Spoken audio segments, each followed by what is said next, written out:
Tikman natin guys itong baduyang kangkong. So first time namin to ginawa. Noon nagbaduya na rin ako ng okra.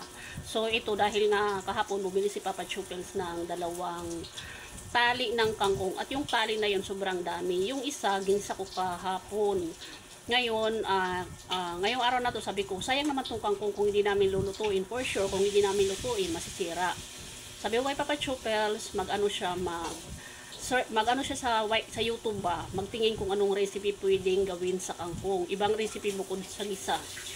Ayun yung nakita namin, baduya nga. So, baduya po sa Waray, maruya sa Tagalog. So, ayun. Ito yung naging recipe natin for today's video.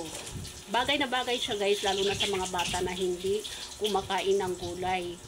Dahil, syempre gulay siya, gagawa ka ng paraan para kumain sila. Dahil mga bata, mahilig talaga sila sa prito-prito. So, kung hindi kumakain ng gulay, gawa ka ng paraan, i-fried mo, i-prito mo, gawin mong baduya, maruya, para kumain sila. So, ngayon, i-try natin dahil, ayan. Uy, bakit hindi pa ano masyado? Pero okay lang kasi gulay naman. I-try nating tikman kung ano yung lasa, kung magugustuhan ba natin o hindi. Magkuha na ka ng ibang lagayan.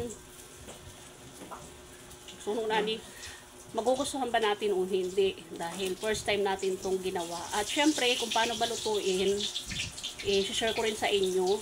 Ipopost natin yung ating full video sa pagluto ng ganitong klaseng recipe. Diba?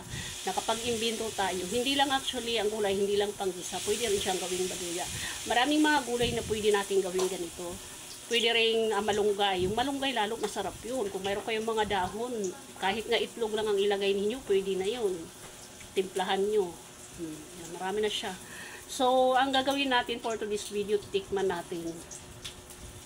Kaso mainit na dahil pinatungan na. Dito tayo sa ilalim kuha. Ayan.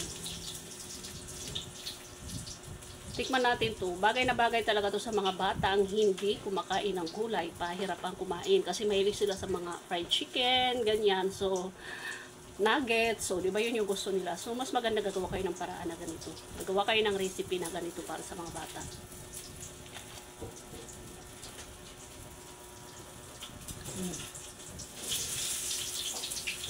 Sarap. Pwede rin meron kayong sausawang. Pero kahit walang sausawang kasi gulay naman siya, okay lang.